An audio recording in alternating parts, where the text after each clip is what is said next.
আলহামদুলিল্লাহ আলহামদুলিল্লাহ ওয়াসসালাতু ওয়াসসালামু আলা রাসূলিল্লাহি ওয়া আলা আলিহি ওয়া সাহবিহি আজমাইন আম্মা বাদ আসসালামু আলাইকুম ওয়া রাহমাতুল্লাহি ওয়া বারাকাতুহু।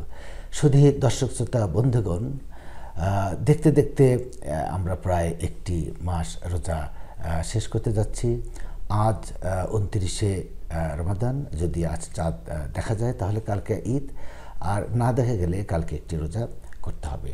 তো আমরা আজকের এই আলোচনাটা কি এ মাসের শেষ আলোচনা হিসেবে শেষ করতে যাচ্ছি। তো আজ আমরা আলোচনা করব কাল অথবা পরশুদিন ঈদ হলে সেই ঈদের ব্যাপারে রাসূলুল্লাহ সাল্লাল্লাহু আলাইহি ওয়াসাল্লামের কি নিয়ম আছে, কি নির্দেশ দিয়েছেন সেটা, এবং ঈদের পরে যে আমাদের যে দিনগুলো থাকবে শাওয়াল মাসের, সেই দিনগুলোতে শাওয়াল মাসেই আমরা যেন 6টি রোজা আমরা পালন করতে পারি এবং সেখানে মহাপুরস্কারে পুরস্কৃত হতে পারি। তো আল্লাহ রাব্বুল আলামিন পাকে কালামের সূরা আল আনআমের 160 নম্বর আয়াতে বলেন, আউযু বিল্লাহি মিনাশ শাইতানির রাজিম, মান জাআ বিল হাসানাতি ফালাহু আশরু আমসালিহা। অর্থাৎ যে একটি সৎ কাজ করলো আল্লাহ তার জন্য 10 গুণ সওয়াব রাখবেন। আর যে শাওয়াল মাসের 6টি রোজা করলো, অর্থাৎ যে রমজান মাসের 1 মাস রোজা রাখলো এবং শাওয়াল মাসের 6টি রোজা রাখলো, সে তার রোজা হবে সারা বছরের মতোই। তো আমরা একটু যদি গাণিতিক ব্যাখ্যা করি তাহলে দেখা যায় যে 1 মাস আল্লাহর যে প্রতিশ্রুতি, যে আমরা যদি 1 মাস রোজা রাখি, অর্থাৎ 1 মাস রোজার জন্য একটি ভালো কাজ হলো 10 গুণ 10 মাস। আমরা দিনের হিসাব নাই করি, আমরা মাস হিসাব করি। আর শাওয়াল মাসে যদি 6টি রোজা করি তাহলে 6টি রোজার জন্য 6 গুণন 10 60, 2 মাস, তাহলে 10 এবং এদিকে 2 মাস দিয়ে 12 মাস রোজা। আল্লাহ তাআলা কোরআন এবং হাদিসের এই দুটি দিয়ে আমাদেরকে এত সুন্দর করে মিলে দিলেন যে আমরা যদি 1 মাস রোজা পালন করি এবং 6টি রোজা করি শাওয়াল মাসে, তাহলে আমরা যেন সারা বছর রোজার সওয়াব পাবো। তো এটা গেল এই রোজার এবং শাওয়াল মাসের রোজার যে ফজিলত এবং বিশেষ অফার।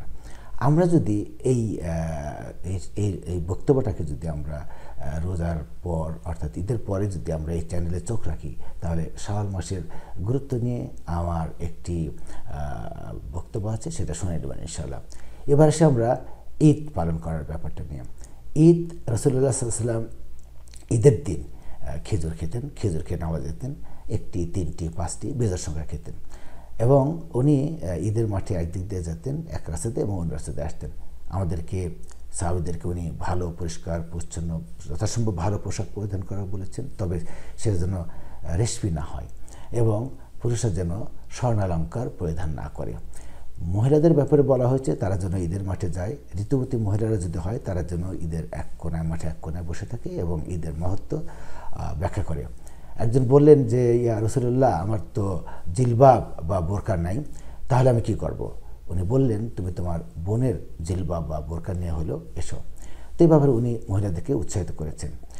ঈদের দিনের কিছু তাকবীর তাহলিল আছে, সেটা হলে গিয়ে আমরা এটা পড়তে পারি নামাজ শুরু হওয়ার আগ পর্যন্ত, আল্লাহু আকবার আল্লাহু আকবার, লা ইলাহা ইল্লাল্লাহু আল্লাহু আকবার আল্লাহু আকবার ওয়ালিল্লাহিল হামদ।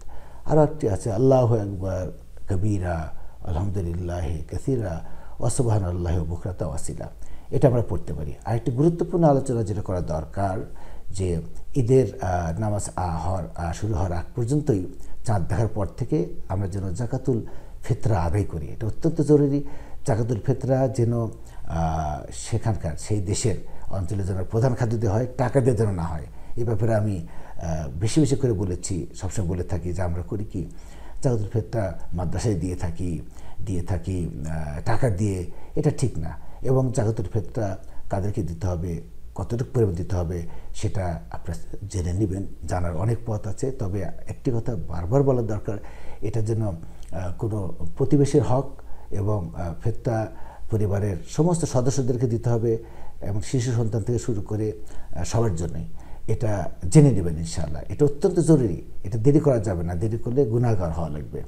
তো আমরা এই আলোচনাগুলো যেভাবে করলাম, একটি গত আলোচনাগুলোতে গত রোজাগুলোতে আমাদের যে ভুল ত্রুটি হয়ে থাকবে বা হয়ে থাকে, আল্লাহ যেন আমাদের সেটা মাফ করে দেন, সেজন্য আল্লাহর কাছে চেয়ে নেব।